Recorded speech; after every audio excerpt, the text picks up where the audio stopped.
Come here a second, because if you cut your grass too short, I need to talk to you. I got to talk you out of it.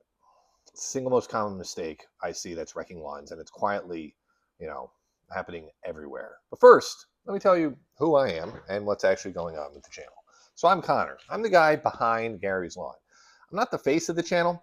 I'm the one behind the scenes. I'm the editor. I'm the organizer, guy doing all the quiet work. Putting this whole thing together, meaning all the videos. And here's a quick update on what's coming with the channel. We're just getting it off the ground. And honestly, there is so much going on behind the scenes that it's a little nuts. I'm buried in it. I'm, building everything out, trying to get everything all ready, everything, lining up everything that's heading your way. It's a lot of late nights. And it's a lot of work that nobody sees. But that's the point. And there's a stack of good stuff coming. And I want to be right when it gets to you. So if you found this channel early, before we've really gotten rolling, thank you. It genuinely means a lot to have viewers like you here. Okay, now let me earn your time. So cutting your grass too short. I get why people do it. You figure the shorter you cut your grass, the more time you save because you don't have to mow as frequently. Less work. But it backfires every single time. And here are 3 reasons why you want to leave your grass longer than you think. First reason, what's happening up top is mirrored down below. The length of your grass is directly tied to how deep the roots go. Tall grass grows deep, strong roots. Short grass has shallow, weak roots.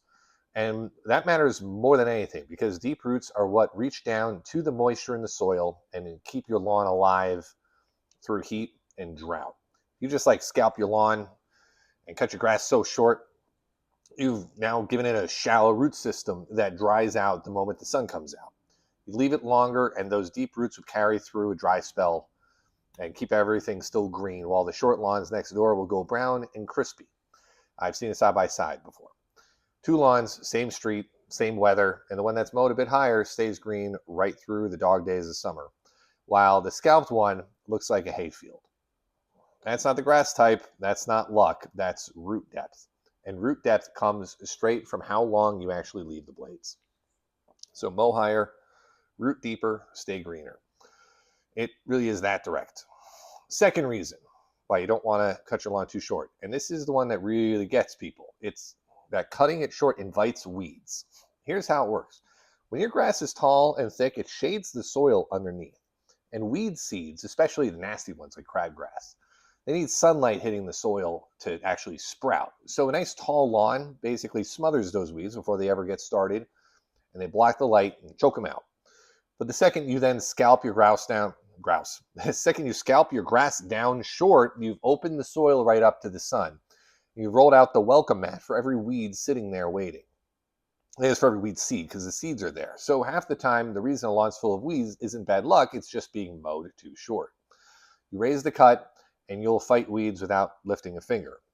Think about that for a second. A taller lawn is basically defending itself all day for free just by keeping the soil shaded. The weeds are still trying, the seeds are down there, they just can't get the sunlight they need to take off. A short lawn throws that defense away, and then people wonder why they're spending every weekend pulling out weeds. Let the grass do the work for you. Third reason, cutting too short shocks and stresses the grass. The blade is how the plant feeds itself, and it's catching sunlight and turning it into energy. When you hack most of the blade off in one go, you starve the plant. You stress it badly. You often, if you scalp it right down to the brown stems where there's barely any green left. A lawn like that goes yellow and it weakens, and a weak, stressed lawn is wide open to disease and pests. It's just not worth it. And you can usually spot a scalped lawn a mile off. It goes this pale, strawy, washed out color in patches where the mower took it down to the stems, instead of that deep, healthy green. The good news is grass is tough. It'll recover if you back off and let it grow back out. But why put it through that in the first place when just leaving it longer is less work anyway? So what do you actually do? 2 simple things. 1, raise your mower up so the deck is higher than you've been cutting it. And for most lawns, you want it longer than people would expect, leaving a good amount of blades standing. And 2, follow what's called the 1/3 rule. Never cut off more than a third of the blade height in a single mow. That's the blade height, blades of grass. So if your grass has gotten long, don't scalp it back down in one go. Bring it down gradually over a couple of mows. That keeps the plant from going into shock. One more thing on height though. So different grasses like to be cut at different lengths. So it's worth a quick look at what type what you actually have. But as a rule, almost everybody is cutting lower than they should be. So if in doubt, go taller. And try to mow when the grass is dry rather than soaking wet, so you'll get a cleaner cut and you won't tear it up and leave clumps everywhere. A clean cut is on a slightly longer grass is the whole game. I promise you, once you start mowing a little bit higher, you'll notice the difference fast. Greener, thicker, fewer weeds, and it handles the heat way better. A taller lawn is a healthier lawn every single time. And it kind of snowballs in your favor. The taller grass shades the soil so that the ground holds its moisture longer, so you water less. That thick shaded turf chokes out the weeds, so you weed less. Healthier grass shrugs off pests and disease, so you fuss over it less. One simple change, raising your mower, and the whole lawn gets easier to look after, not harder.